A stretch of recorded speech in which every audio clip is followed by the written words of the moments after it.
Hi, gang. Bob Boving to bring you The Mystery Project and the newest Peggy Delaney story by James W. Nichol. The subject of family is one that Peggy usually has trouble with, whether it's to do with Amber and her own guilt, or more recently with Carlos and his fractured domestic scene. But then in Peggy's life, nothing remains simple or cut and dried. Kyra Harper stars in a play called Family Matters.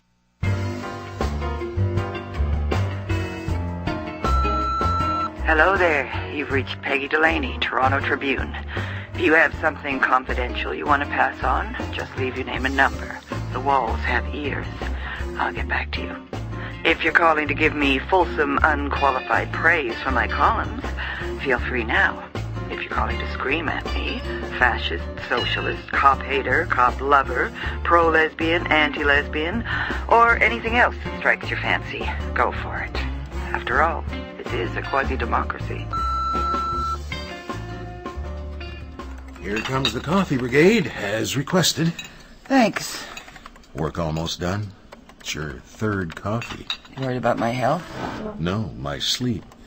You'll be crawling over me all night going to the John. Okay. Done.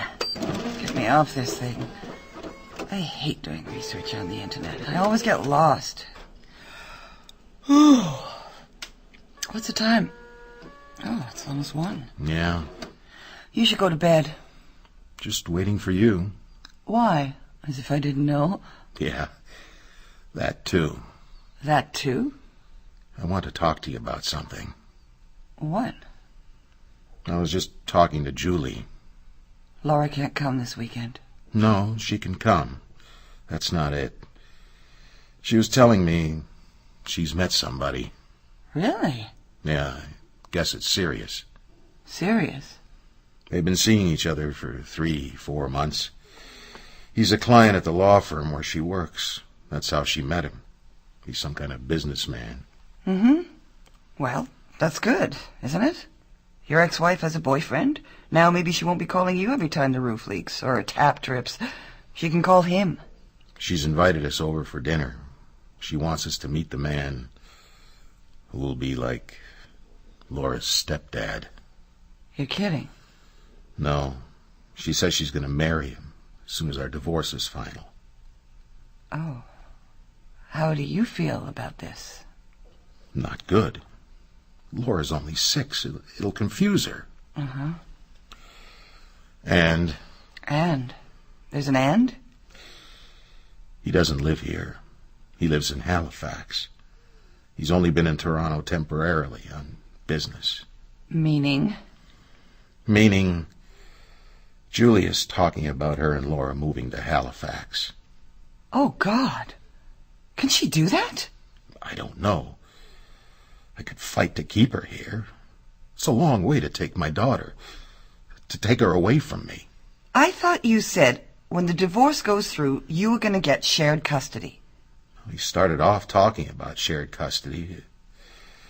But lately, Julie's been saying it might not be such a good idea. Since when?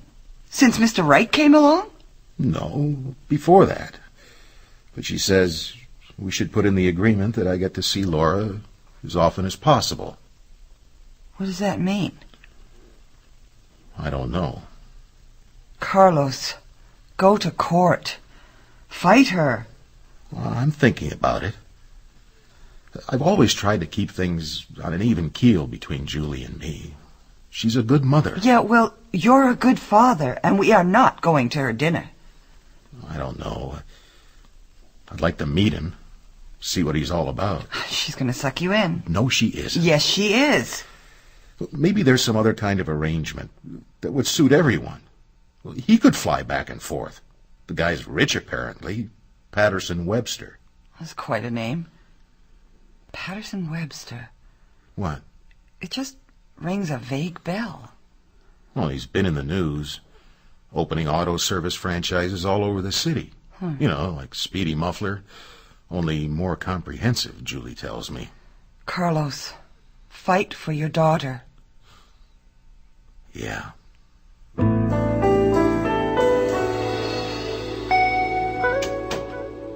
Hi, Bernie. You busy?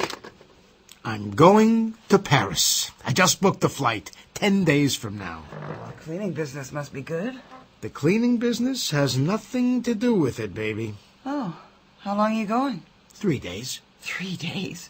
Why just... Because that's all the time Michael has. It's kind of a weekend in gay Paris kind of thing. Is it? Well, congratulations. Who's Michael? Adonis, in a blue business suit. I think this is serious. I think he could be the one. For what? Forever. You know, someone to be with forever. It's just, we get along great. Uh-huh. What does he do? He's a systems analyst, computers, something complicated. I met him at a tenants association meeting. He just moved into my building. Terrific. Yeah. So, enough about me. How about you? Do you think I look okay in this shirt? I'm meeting Michael for lunch. You look great. Yeah, well... So, how are you? You look a little, down. No, I'm fine. Everything's terrific with me, too. Yeah? Julie's met this guy, and she might move to Halifax. With Laura? Of course. Oh, that's not good. Carlos is crazy about that kid. Yeah. And so am I. She kind of grows on you. I noticed that. It's the curls. Mm-hmm. What's Carlos gonna do? He's thinking about going to family court, try to stop her. That's too bad. Not that he's thinking of going to court, but just fighting over kids. It never turns out good, you know. Yeah, well, I doubt he'll go to court anyway. He's afraid Julie will become a very unhappy camper if she doesn't get her own way. He's worried that could affect Laura. Yeah. So Carlos is the one who ends up being unhappy. Oh, he is unhappy, Bernie. He's unhappy at work.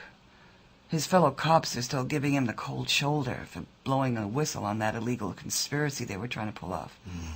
And if Laura is in Halifax, even if he flies down to see her every 2 months, it's not the same thing. You lose touch. I know this. Yeah. And there'll be another daddy around to put her to bed, read her stories, all that stuff. It'll kill him. So, who is this guy? Some rich entrepreneur, apparently. Patterson Webster. If he's so rich, maybe Laura can stay in Toronto and he can fly back and forth, you know, a long-distance relationship. Oh, yeah. Well, that's exactly what Carlos wants. I'm afraid the long-distance relationship might turn out to be the other way around. Carlos might move to Halifax. Is he thinking of doing that? I don't know. Oh. Oh, what? Oh, Patterson Webster. I think I know where I've heard that name before. Where? Oh, my God. What? I did a column on John's School a few months ago. You know, where men convicted of soliciting prostitutes learn to be better citizens. Yeah? Patterson Webster was a student there.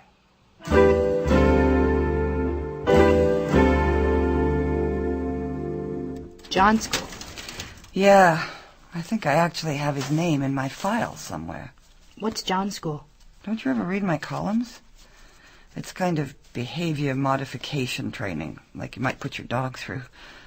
The idea is you take a guy who's been caught discussing prices with a prostitute, and you put him in a classroom for 8 hours, and parade him with a parade of cops, lawyers, disgusted homeowners, public health officials, ex-John recovering sex addicts, and ex-prostitutes who tell him what a sleazebag he is. Then you give him a certificate at the end of the day if he's sufficiently contrite, and send him on his way. He doesn't pay a fine. He makes a $250 donation to the school. And he doesn't have to go to court, so no official record. Sounds like he gets off easy to me. Most of the guys there are new immigrants, working bottom-end jobs, speaking broken English. They don't have many options when it comes to female companionship. I wanted to follow up on some of these graduates later to find out what they really thought.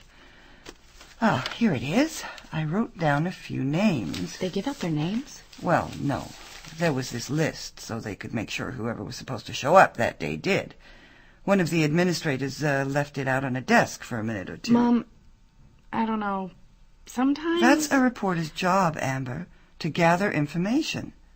But it sounds like you stole it. It was right there. Anyway, Like I said, most of the men didn't look like they had many options. But one or two did. One guy in particular stood out.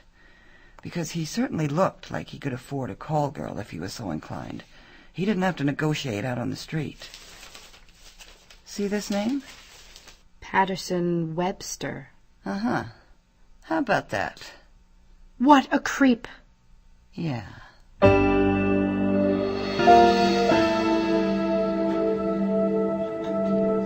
How's your steak? Well, chewy. How's your salad? Okay. A rabbit couldn't live on that. Carlos, Yeah? I found something out today.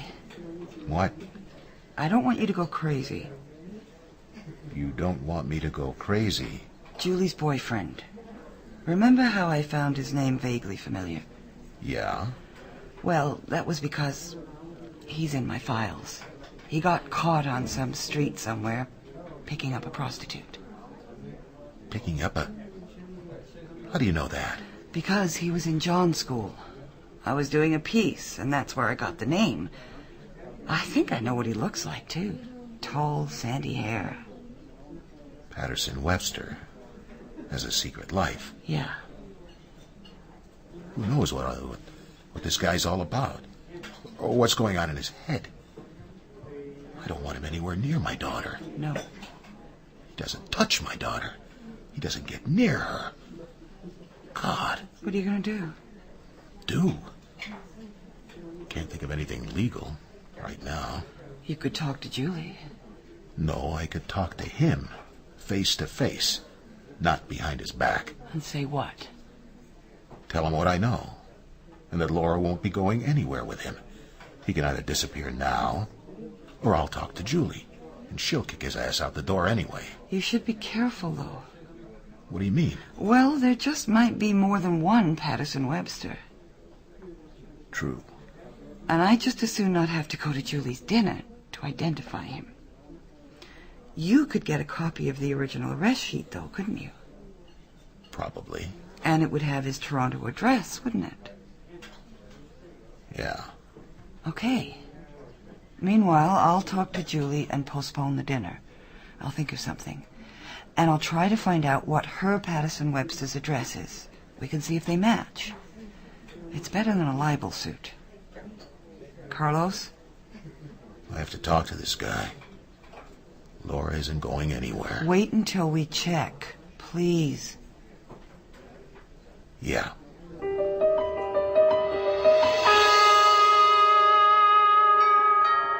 Just a sec. Hi, Julie.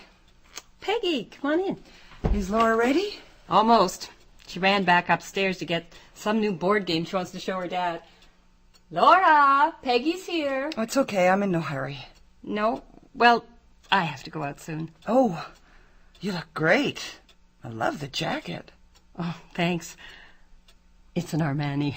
Wow. So, Carlos tells me we're invited over here for dinner on Tuesday. Yes, you are. Did Carlos say why? You have a new friend you'd like us to meet. Well, not just a friend. I don't like cooking that much. No, Patterson and I are engaged. Did he give you a ring? Not yet. He wants to give me the ring that belonged to his grandmother. He doesn't have it yet. Oh. We're flying to Halifax in a couple of weeks, so I can meet his family. I'll get it then. Is Laura going too? Of course. We're going to stay in Halifax for a few days, and then we'll be driving over to Truro to see Patterson's brother, because the legislature's not in session right now. Pardon? Oh, Patterson's brother. He's a cabinet minister in Nova Scotia. Finance. Finance? It's a very important position. Yes, it is. Oh, the Websters are a famous family in Nova Scotia. Patterson's told me all about them. That's why his grandmother's ring, you see? Ah. It's all about tradition and sentiment down there. They're quite different from us. We're catch as catch can, aren't we? Laura, honey, what are you doing? I understand Patterson's been staying in Toronto on business. That's right. He's in the franchise industry. Is he staying in a hotel? He rented a 2-bedroom apartment in Yorkville. Oh, it's just exquisite. I mean, beautifully furnished. Costs a fortune. But of course, Patterson doesn't care. Right on Avenue Road? No, Avenue Road's too busy. On Hazelton Avenue. Oh.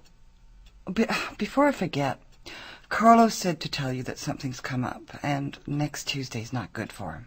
Oh? Some conference, detectives from all over, who knows. Anyway, he has to give a presentation that night. But I planned for Tuesday. Well, it's his job, Julie. Maybe next week. I'll talk to him. Okay, do that. Laura!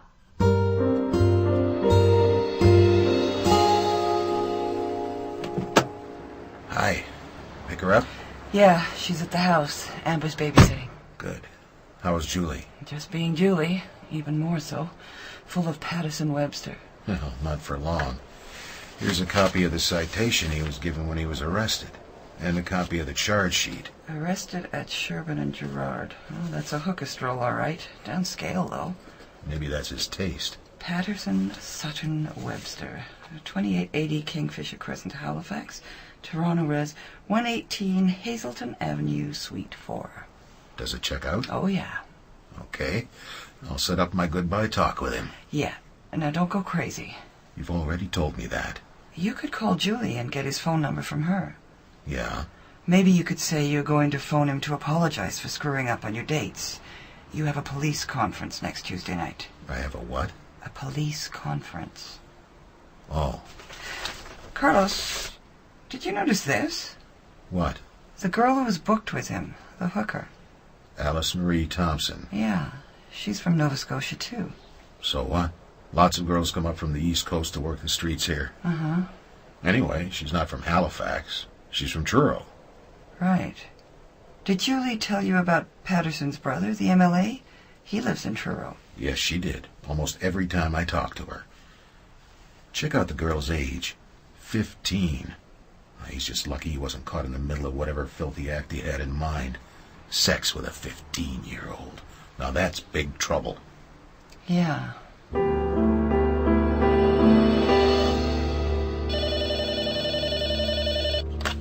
Hello? Oh, hi. Is this Mrs. Thompson? Yeah? Is Alice Murray there? No, Alice Marie is not here. You from probation? Yes. Marnie's social worker said you'd be calling. She calls herself Marnie, by the way, not Alice Marie. Okay, thanks. And don't blame me, she broke her probation again. No, of course not. Do you know where she is? No, she just took off. She's the only one, you know. I have 4 kids, 3 girls. She's the only one I can't do anything with. Her bed wasn't slept in yesterday. She just went right out the window. Uh-huh. I don't suppose her taking off this time had anything to do with the Webster family? How do you know about that? It's in the file. Is it? Well, what do you know? And they've been trying to keep it all so quiet, too. Serves them right. Look, as far as I know, Marnie took off with her stupid boyfriend. Anyways, the Webster kid, I think they sent her off to private school in France or somewhere, didn't they? I'm not sure. Samantha Webster, the little snot. Butter wouldn't melt in her mouth. They used to come over here. How are you today, Mrs. Thompson? Isn't it a lovely day, Mrs. Thompson? She got Marnie on drugs, I know she did. And the first time they ran away together, it was her idea, not Marnie's. But she's never had a thing happen to her. The Websters always take care of it. And my kid gets picked up for prostitution in Montreal and charged in Toronto. How did Samantha not get charged? Money. The Websters have bought her out of more trouble than enough. You know her old man's a friggin' MPP. Yes. Mrs. Webster said to me once, "Is there anything we can do for you, dear? In return for keeping my mouth shut, you know?" What did you say? I said, "Yes, there is. I won't tell anyone about your precious daughter, as long as you don't talk about mine. I don't want my daughter being talked about by the likes of you." Oh, that must have shut her up. Well, yeah. Finished work? Yeah, well, I was just making a call. How's the studying going? Okay. Where's Laura? In the living room, watching Fern Gully. Again? Oh, I think I need a coffee. Where's Carlos? He just went out. Out? Yeah. He told me to tell you he's meeting Julie's boyfriend. Oh, no. When? Well, soon, I guess. He just left. Did he say where? Yeah. The Blue Moon. Hi, fellas. Peggy? What are you doing? Oh, I just thought I'd join you. Hello there. Hi. This is Patterson? You know... Julie's boyfriend. You're Peggy Delaney, of course. It's nice to meet you. Julie's told me a lot about you. I bet. I've been reading your columns. We just ordered drinks. And I've been enjoying them. Well, thanks. You know, they're just... There's no pretty way to say this, Patterson, so I'll just come right out with it. Carlos. I don't want you around my daughter. Oh, Carlos. What? I think you heard me. May I ask why? Why? You were arrested with a 15-year-old hooker on the corner of Sherburne and Gerard, 12:15 October the 1st. Oh is right. Now, I'm hoping you'll just get lost, that I won't have to tell Julie about this. But I will, if I have to. And let me tell you something, Patterson. Her attitude toward you and our daughter will be exactly the same as mine. Well, you've got me on the spot here, Carlos. Oh, come on. You're not seriously thinking of choosing your brother's reputation over Julie and Laura. What? Anyway, these days, having a daughter like Samantha might not damage your brother's credibility. It might win him a sympathy vote. Do you mind explaining what you just said? Yes. How do you know all this? I'm a reporter. I know there's a connection between you, your brother's daughter, and the kid you picked up. Why don't you tell us the truth? Yeah. Why doesn't everybody tell us everything they know? I tried to. Look, I wasn't hesitating because I was thinking about getting lost. Julie, and Laura too, they mean the world to me. I was just trying to think of what to say. My brother... The cabinet minister? Yes, the cabinet minister. Has a daughter who's just turned 16, Samantha, as you just mentioned. And anyone with half a brain could see she's in serious trouble and needs help. With the exception of my brother and his wife, of course. They prefer to think she's going through a wild patch. At Christmas, they sent her off to a boarding school in Switzerland. And the 15-year-old hooker? Is she a relative, too? She's my niece's best friend. My brother called me a few months ago, in tears. Samantha had taken off again. She might be in Toronto. And these two kids had worked the streets before, in Montreal, for drug money and thrills. That's how screwed up they are. So I drove around for a couple of weeks looking for them. And one night, I saw Marnie Thompson.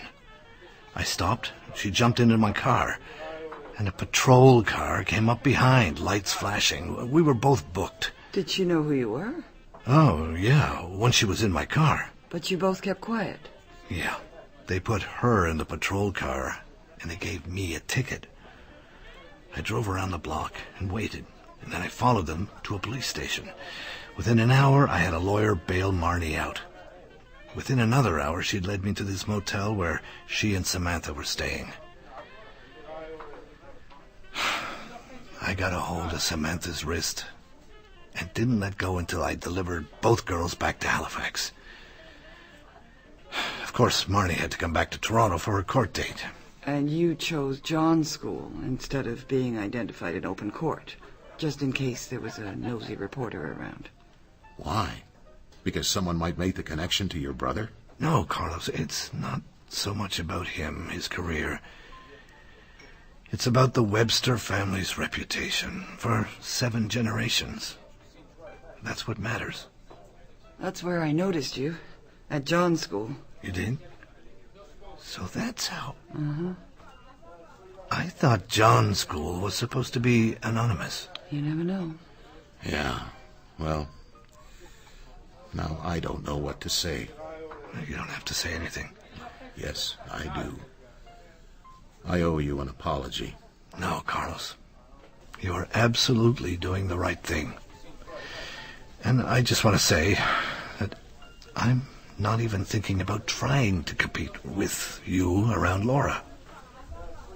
But I swear to you, you can trust me. Uh-huh. So, you and Julie, you're thinking of moving to Halifax, are you? Well, that's where I live.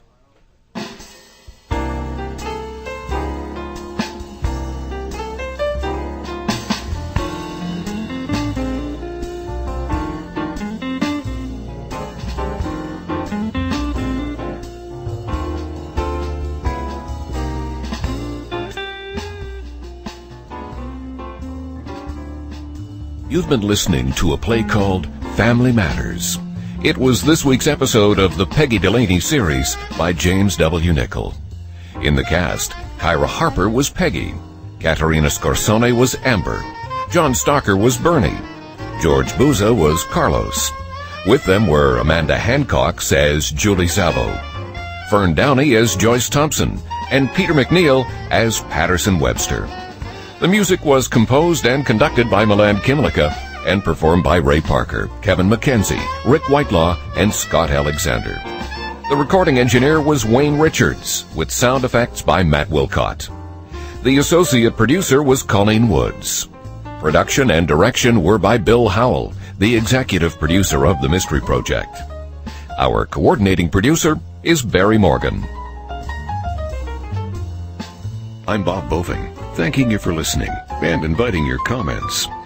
You have a direct line to us if you go to our webpage at www.radio.cbc.ca/programs/Mystery Project, all one word, and find Contact Us in the left-hand column.